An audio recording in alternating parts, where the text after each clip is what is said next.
periodos, a nivel de la provincia del Guayas, del Colegio del Guayas, a nivel de optometristas, en 2 periodos. Licenciado Silva, bienvenido al Congreso. El auditorio está a su disposición en esta oportunidad. Gracias. Buenos días a todos.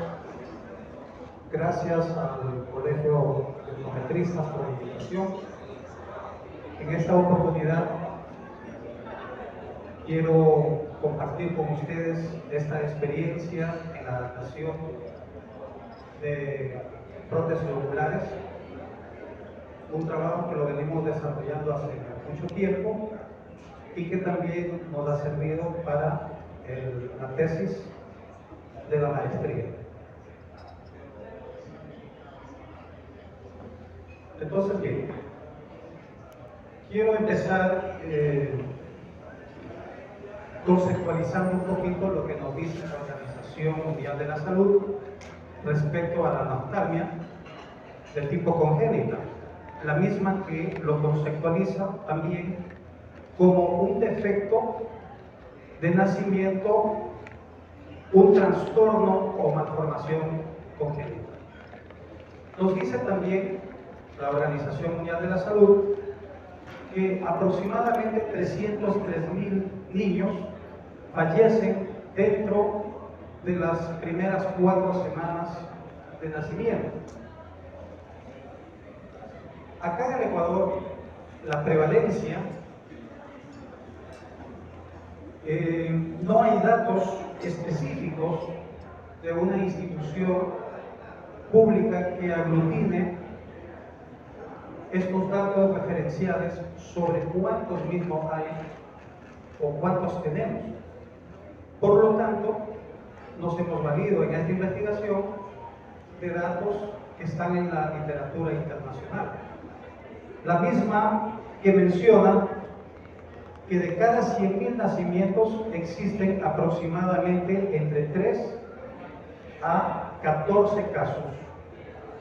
Y también otros autores unen estas malformaciones con otro tipo de problemas y se menciona que la prevalencia es aproximadamente de 30 en cada 100.000 habitantes.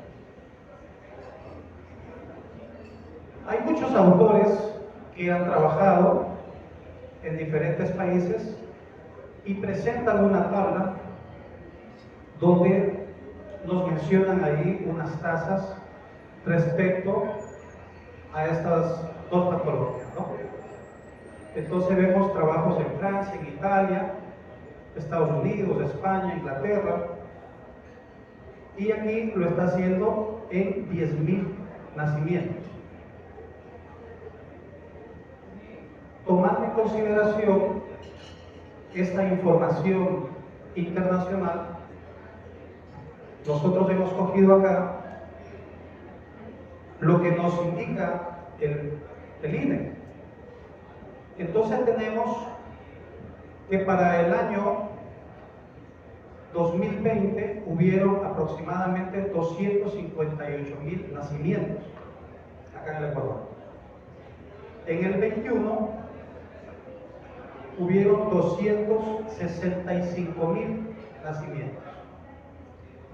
Y el año pasado, en el 2022, el INE nos indica que hubieron 250.277 nacimientos vivos, de los cuales el 49.02 corresponden a mujeres y el 50.98 corresponden a hombres. Entonces, lo que hemos hecho aquí es una simple operación. Hemos cogido el número de casos dividido para la cantidad de nacimientos, en este caso 250.000, y le hemos multiplicado por lo que nos indica la norma internacional, ¿no? En este caso sobre 100.000 nacidos. Y eso nos deja una tasa acá en el Ecuador que fluctúa entre el 0,8 y el 11.9 de estas malformaciones.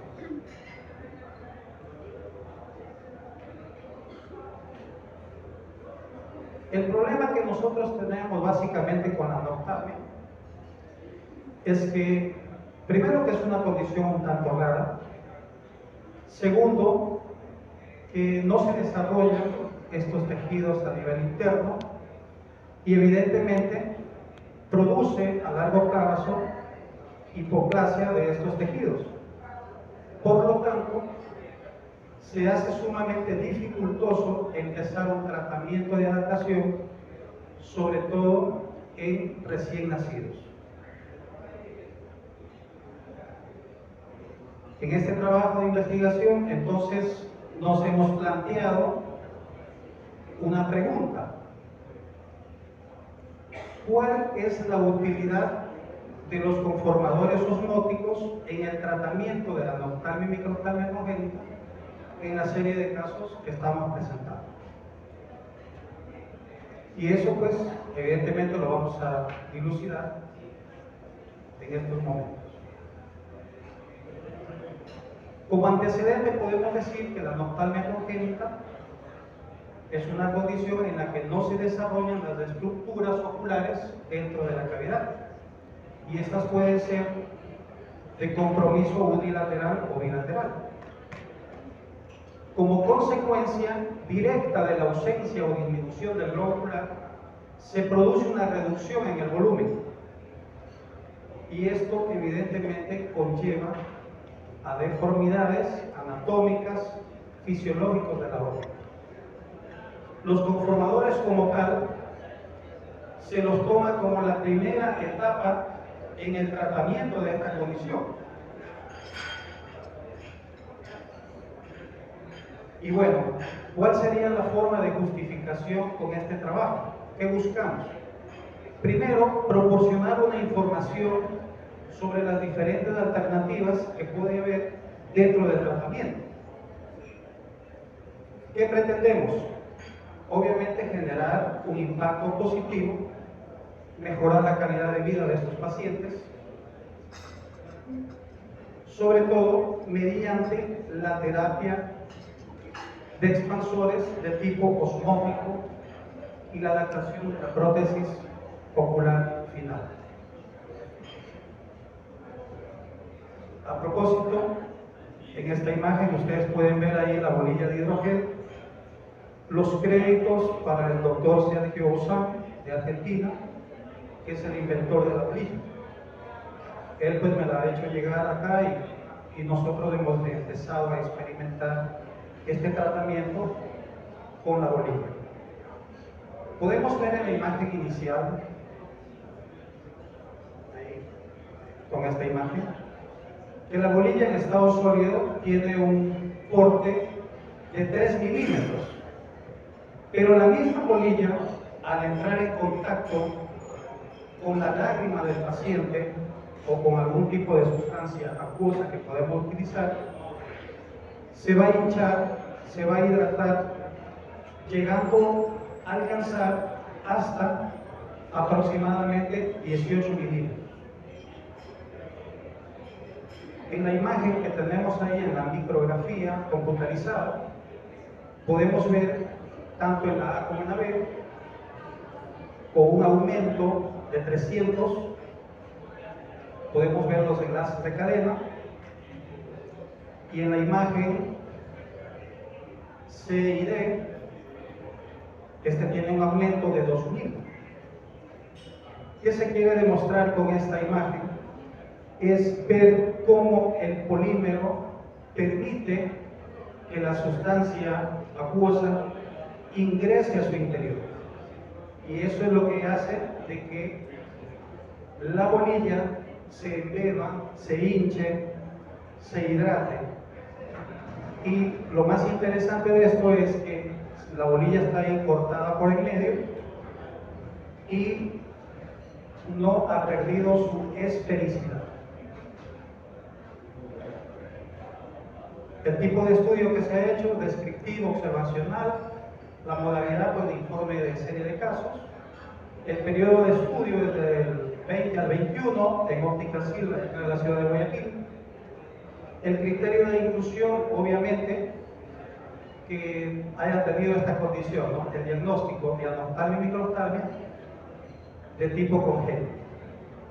El de exclusión, bueno, pacientes que pueden ser anoftálmicos, pero de pronto lo perdieron por cáncer, por retinoblastoma, por traumatismo, qué sé yo. Ellos, ese tipo de pacientes, pues quedan excluidos, ¿no? El método observacional descriptivo, dentro del aspecto ético, evidentemente tenía que tener la firma del consentimiento informado. Para ubicarnos dentro de la población aquí en el Ecuador, en un caso que les voy a presentar es de Santo Domingo de los Áchilas, y el otro caso de acá de la provincia de Guayas, específicamente de la ciudad de Milán. Podemos ver aquí unas características de los dos pacientes, como para hacerlo un poco más claro, ¿no? Tenemos una paciente de 6 años, el caso 1, la otra de 2 añitos. Las dos de género femenino, el diagnóstico anortalmia y la otra microftalmia. El ojo afectado, en el caso 1 el izquierdo, en el caso 2 el derecho. Como antecedentes familiares no reportan complicaciones durante la gestación, en el caso 1 no reporta, en el caso 2 la madre ha tenido una ligera preeclampsia, nos decía. Ingesta de medicamentos durante el embarazo no reporta. Es un poco curioso en el caso del número 2, que ya vamos a ver por qué. El parto, los dos fueron a término. Entre otras alteraciones congénitas, la niña de Santo Domingo, pues no, ninguno no reporta. En el caso 2, sí, la niña tenía paladar hendido y también labio leporino. La agudeza visual se le pudo tomar pues a la niña de Santo Domingo, de 6 añitos, 20-200, la otra no se le hizo el trabajo, no lo refiere. La medida, pues miopía de -2. Tratamientos previos ninguno. Una niña viene de la zona rural y la otra. Dentro de la metodología que aplicamos, lo hicimos en 4 fases o en 4 etapas. La primera, obviamente, la valoración clínica. La segunda etapa fue la adaptación del conformador de hidrogel, conformador osmótico. La tercera, la adaptación del conformador rígido, y finalmente la otra etapa, la adaptación ya de la prótesis final. Entonces, dentro de esta segunda fase, que es la adaptación del conformador osmótico, empleamos 4 bolillas para ser cambiadas una cada mes. No necesariamente es indispensable cambiarle la bolilla cada mes. Lo hicimos porque estábamos investigando, pero la bolilla puede estar una sola, puede estar dos, todo el tiempo que sea necesario, no hay ningún problema. Pero en este caso, a esas pacientes sí los fuimos cambiando por cuestiones de ver cómo iba evolucionando la cavidad. Adicionalmente a eso, le dimos a la madre una bolilla para que lo tenga por precaución, porque a veces los niños tienden a sacarse, se meten los deditos, etcétera, pueden perder la bolilla. Y viajar de Santo Domingo acá son 6 horas. Y por eso no le íbamos a hacer que vengan. Entonces instruimos a la madre cómo tenían que adaptar en un caso de pérdida.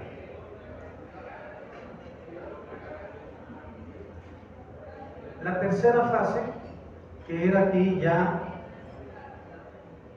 la adaptación de los conformadores rígidos, podemos ver en el cuadro cómo fue cambiando de manera creciente. Entonces empezamos en el 5.º mes con un conformador muy pequeñito. Imagínense ustedes 8 milímetros, 8 por 8 y por 3 de espesor. Fuimos cambiando cada mes el conformador conforme nos fue permitiendo esa cavidad, conforme los tejidos fueron permitiendo, se fue cambiando. Y finalmente ya en el 10.º mes ya pudimos poner un conformador ya bastante grande. Estamos hablando ya de 20 por 18 y por 7. Es bastante grande. O sea que interiormente prácticamente el trabajo ya quedó realizado. Entonces veamos el caso número 1. Podemos ver la paciente cómo llega con los bordes palpebrales entrelazados en forma de pez. No vemos ahí fondo de saco. Muy difícil poder realizar una impresión en este caso. Muy difícil poder introducir un conformador rígido, porque esa forma incluso de los párpados, y al no haber fondo lo que va a hacer es expulsar el material. Entonces va a ser muy dificultoso. Entonces podemos ver en la imagen A cómo está la paciente ya puesta la bolilla, la misma que está justo en un proceso de ósmosis, está creciendo, y esto pues evidentemente que va a tener una presión alrededor, de acuerdo a la literatura internacional, entre 20 a 30 milímetros de mercurio. Y podemos ver la diferencia de que cómo llegó la paciente con la imagen B. En la imagen B ahora sí podemos ver que está súper ampliado, ya podemos ver los bordes palpebrales de mejor forma, podemos ver el fondo de saco. Entonces, una vez que hemos logrado ampliar, ahora sí empezamos a trabajar con el conformador rígido, como vemos en la imagen C. Nos centramos en esta fase ya al quinto mes y bueno, finalmente termináramos en el décimo mes, ¿no? Con la imagen D. Posteriormente lo que hemos hecho es poner un conformador caracterizado, más que todo para evitar esta cuestión del bullying, ¿no? Que los niños en su inocencia también a veces son crueles. Entonces, para evitar eso, pues hemos empezado con este trabajo. Sin embargo, debo mencionar que la parte interna la tenemos prácticamente concluido, pero este trabajo también es multidisciplinar. Entonces aquí ya la paciente necesariamente debe de entrar a otro tratamiento con el oculoplastia para mejorar la condición de los párpados. Veamos el caso número 2. La paciente pues con 3 problemas: labio leporino, paladar hendido y obviamente sin el ojito. Inicialmente, cuando la paciente llega a nuestras manos, empezamos a trabajarle como anortalgia. Porque cuando la madre hace esta técnica de visualización, ahí vemos los deditos de la mamá que le está alzando, nosotros estamos haciendo la visualización y nos percatamos que hay ausencia de globo ocular, no se ve nada. Por eso inicialmente la tratamos como anortalgia. Al poner la bolilla, esta bolilla fue estimulando la parte interna. Estimula y empieza a aparecer sorpresivamente una córnea atrófica. En ese momento cambia el diagnóstico de anortalgia a microoftalmia.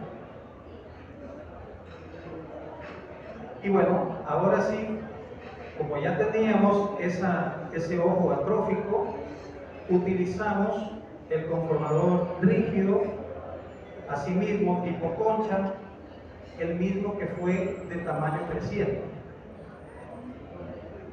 Utilizamos el mismo método para los dos casos, los mismos conformadores rígidos para el mismo caso. Lo fuimos cambiando a sí mismo cada mes.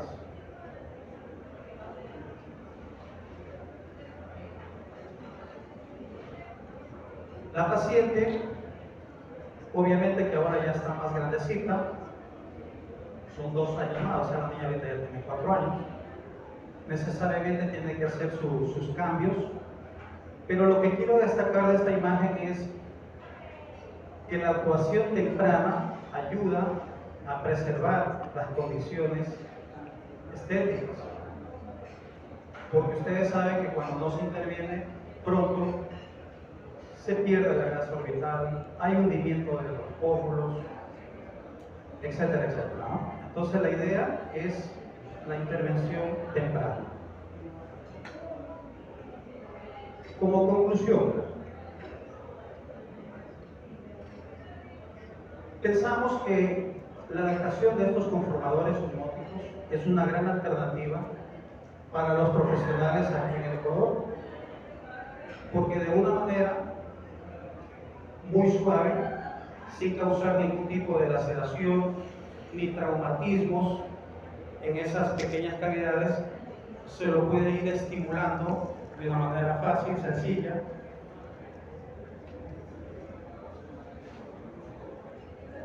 También existen diferentes conformadores de tipo osmóticos dentro del, sobre todo en Estados Unidos, pero eso sí, necesariamente tienen que tener, hay unas pequeñas incisiones que lo hacen para poder ser introducidos.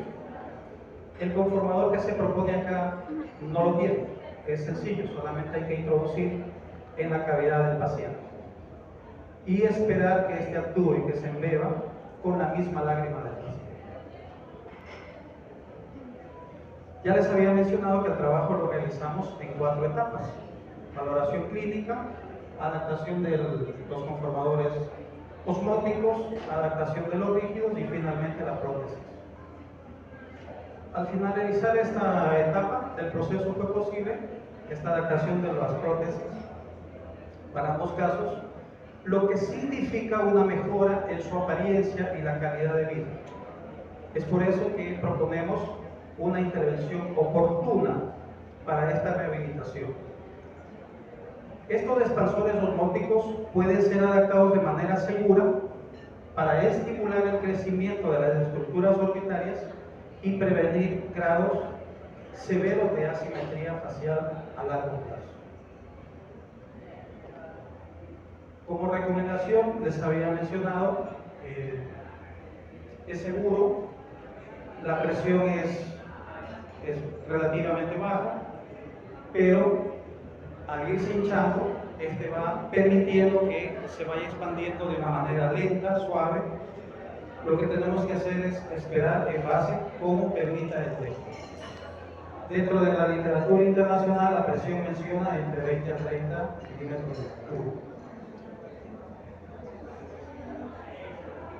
Esta bolilla pues es inocua, no produce ningún tipo de toxicidad porque se trata de la misma lágrima del paciente. Entonces por ese lado no tenemos ningún problema. Por eso les había manifestado inicialmente que puede estar el tiempo que sea necesario. No es necesario estar cambiando cada rato. Una sola bolilla podría servir para 5 o 6 meses tranquilamente. Para la obtención del resultado de simetría facial, recomendamos iniciar el proceso de estos conformadores lo más temprano posible. Cada profesional tendrá su propio criterio en el momento de iniciar. Hay algunos autores que mencionan desde el nacimiento. Hay otros que mencionan a los 4 meses, a los 8 meses. Pienso yo como a ustedes les dé mejor resultado, pero la idea es iniciar pronto. No como en este caso, por ejemplo, que vimos de la niña de Santo Domingo. La niña ya tenía 6 años. Entonces era más difícil poder obtener un mejor resultado. En cambio, la niña de 2 añitos, ustedes ven cómo expandió rápido. Y esa niña, pues, manejándola bien, yo creo que va a quedar excelente cuando ya crezca más, ¿no? Es importante las visitas periódicas a los profesionales, tanto ocularistas o licenciados acá en el Ecuador, licenciados en autometría, que somos los encargados de la adaptación de las prótesis, de acuerdo a la ley. Y entonces, y bueno, si en algún momento pues necesitan algún tipo de intervención de tipo quirúrgica, pues tendrá que derivar, ¿no? Utilizamos bastante bibliografía para poderles traer aquí esta información. Y antes de agradecerles, quiero manifestarles de que para tratar a niños sí toca ser un poco empático. Toca a veces hacerse medio payaso con los niños, ayudarles ya sea con juegos, con dulces o con lo que sea, para que se dejen tratar, ¿no? Entonces, ahí ven como yo estoy jugando con la criatura, tratando de ser empático, ¿no? Y vemos acá lo difícil que es tratar a una criatura. Ahí vemos a Samarita, a pesar que le amenazan con el papá, parece que el papá es el que lleva el primor de la casa, le amenazan, le dicen: Saúl, trae la zapatilla, para que la niña se quede quieta, pero no, la niña no, ustedes ven cómo se expresa. Ella tiene una acción de rechazo, siempre se tira para atrás, llora mucho, porque esa es la forma como ellos nos manifiestan, ¿no? Sin embargo, yo tengo ahí precaución en tratar de adaptar ese conformador rígido. De paso tiene lubricante, está un poco resbaloso, la cavidad es muy pequeña, entonces se hace difícil un poco poner.